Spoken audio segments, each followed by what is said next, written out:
Hello my crafty friends, it's Krista here from Second Chance Creation. First of all, I'd like to say that I'm thinking of all you ladies overseas and also here in Australia. We're all going through a bit of a tough time, and my thoughts are with you all. And stay safe, so do lots of crafting. My husband and I have decided to isolate ourselves as we've had our 2 coronavirus cases in our town 60 kilometres away where we go and do a big shop. Well, that's not going to happen now.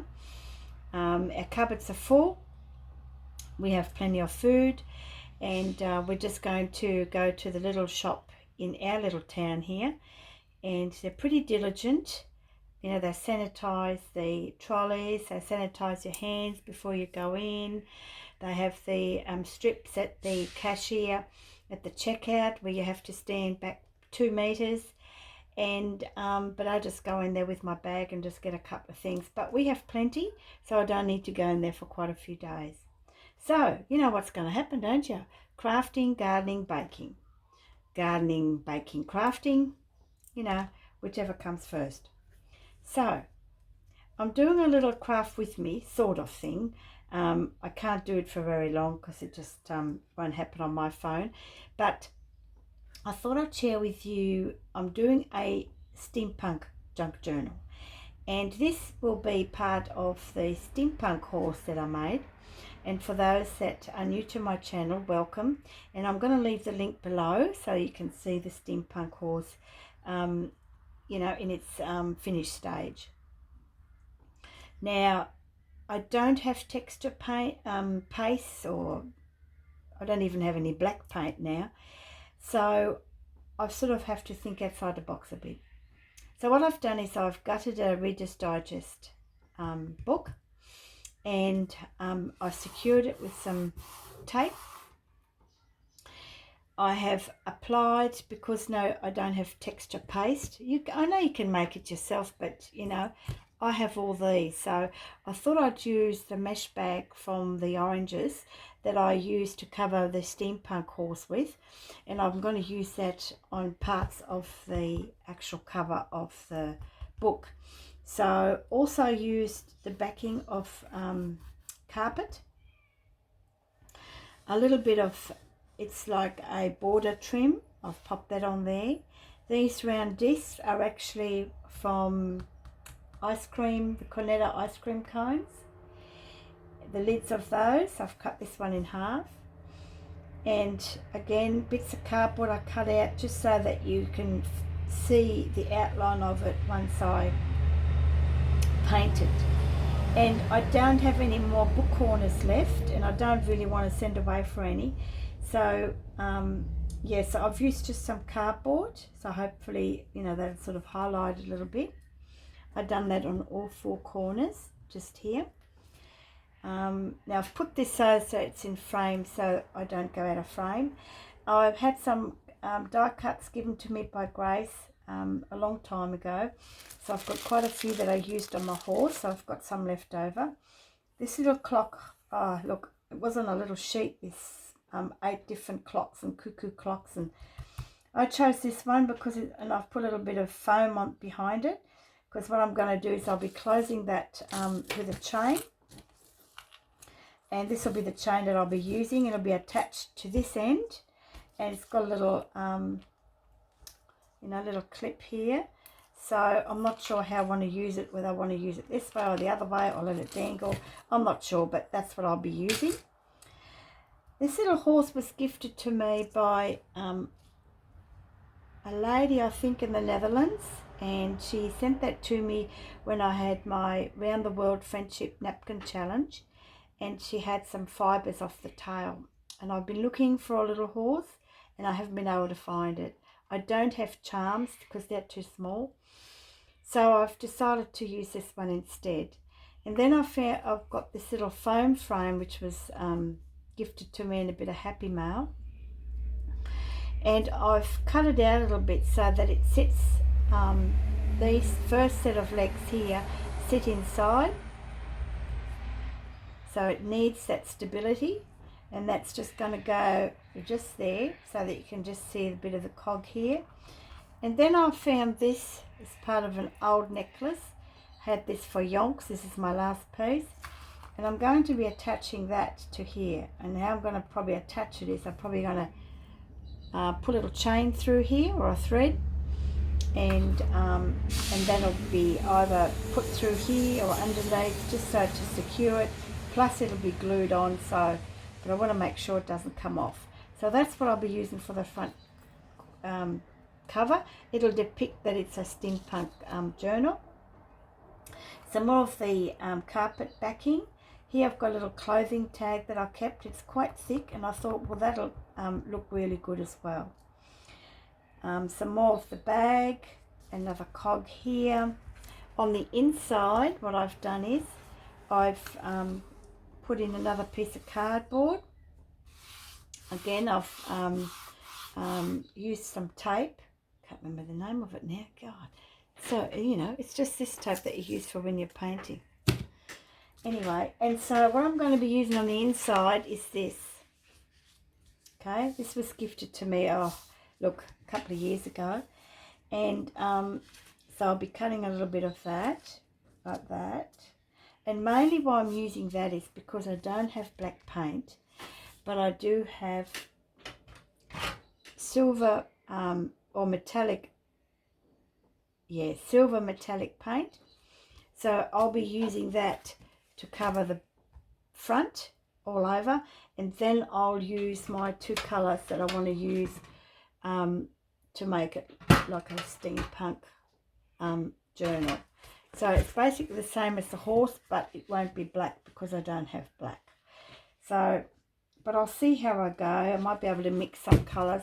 It's not going to stay this colour, but if I put some other paint on top and just sort of lightly maybe rub it off so that you can just sort of see the silver come through. So that's, I'm hoping that's the look that I will get. So for the time being, what I'm going to do is I'm actually going to, I've got some of this paint here. I'm actually going to be just covering these white bits. I'm actually going to cover everything really. Mainly so that I've got some sort of something on here, because that white is really distracting me. And I thought if I'd at least cover all this, I'll sort of know where I want to go from here, if you know what I mean. And here I'm just using Burned Umber acrylic matte. It's like a satin paint, and I'm just going to use that. It's what I have on hand, you know. And I'm just going to, it's not your usual steampunk, your black, but then you know me, I like to do things a little bit different. So yeah, so I'm just gonna, I'm not going to put it on really thick. I'm going to just go like that so it's got a bit of texture. So I don't want to fill up any of these holes.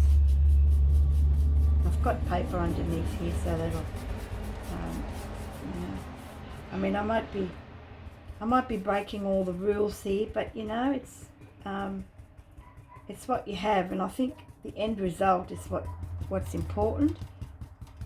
Everybody has their own techniques. See, that way I don't get any brush strokes. I hate brush strokes. So I'm just going to maybe just, I should use a sponge, shouldn't I? But I think, well, I've used a sponge before. It doesn't give me the same look. So I know when I did the horse, it's the same. So that looks pretty cool. See, so it gives me a bit more of what it's going to look like. But I just wanted to share with you this stage. Everybody seems to be making these videos, craft with me. Well, it's more like a show and tell, a little bit of craft with me. I can't make too longer videos, unfortunately, but that's okay. Maybe one day. So yeah, so you can fast forward this if you don't want to see me go thumping on here. Everything is rattling. Beautiful day out here today. We've had a fair bit of rain, nearly 50 mils of rain last night, and yeah, it was, so that was good. Oh, there goes the clock. Now, did I want that? Have to have a look. I can always wipe that off, can't I? And see what happens.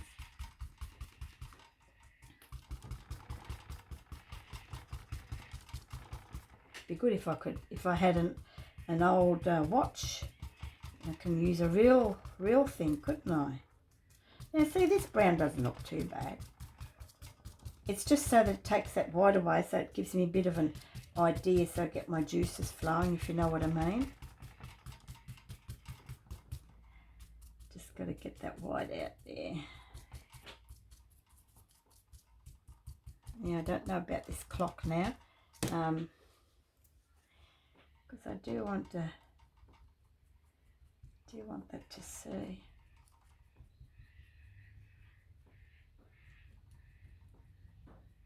There you go. That can be like that, can't it? Doesn't have to be all like that. So this is all the red bag. Get rid of that colour. So yeah, so I hope you are all staying safe, you and your family. Not a really good time at this point in time. But then I look back at the wartime, you know, that wasn't easy either, and we all adapted, you know, not we, but, you know, our ancestors had to adapt to it.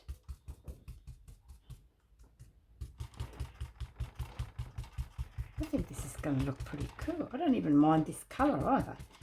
Like, you know, what am I stressing for? No stress allowed here.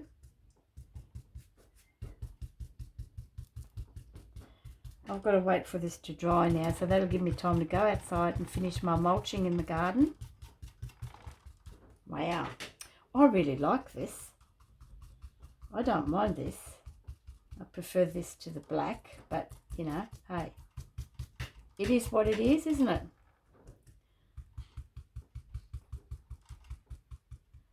I like how this paint goes all, what's this? Not bad. It goes a fly, zooming around. A bit more red there.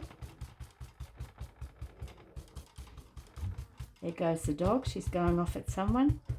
You can hear her growling. Get rid of that sparkle. So yes. So there you go. I now have to, you know, I'm going to cover this anyway, but you know. So there you go. This is part one. This one here, I'm going to do separate colour. The same with the horse. It'll probably be like a silver metallic. And this will be probably silver metallic as well. So I'll be doing those separately. And I'll be doing these separately in the colours that I'm going to be looking at. And see, in this chain here, the closure is going to fit really well with it without me having to paint it. I have contact paper I meant to show you, and look at this. Now, does that shout out steampunk? So what I'm going to do is, I've actually experimented. I've made this little pocket, like a little envelope pocket, but I didn't want to make it the traditional envelope shape. I just wanted to make it a little bit different. So what I'm going to do is, I'm going to, because it's a, you know, book cover, so it's got sticky stuff in it, but on the inside it's nice and smooth. I didn't have to sew anything. I just took the paper, the backing off there, and just folded it over. So what I'm going to do is, I've got some diamond dots, and I'm going to apply a diamond dot on each of these so it sticks out, and that's going to go on the inside of the journal, on the inside of the front cover, where you can pop your little note in here. So yeah, so that's another piece that I'll use. I'll probably use this as well. It's a bit of elastic. I'll be using some more of these, and plus I'll have some left over to pop on the pages. I have a zipper that I have to use. I've got some screws. They'll get attached somewhere. So yeah, so this is it. I have to let this dry, and and I'll be back next time. So stay tuned for part 2. Happy crafting. Bye for now.